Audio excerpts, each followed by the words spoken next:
Ktu jemi në kepin e Rodonit.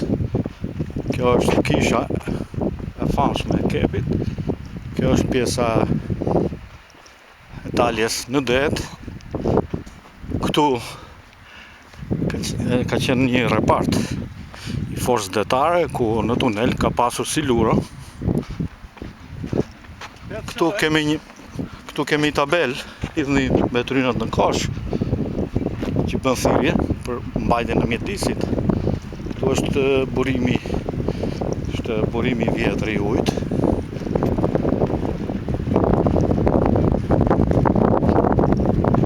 Pra kepi Rodonit ka dy objekte të rëndësishme.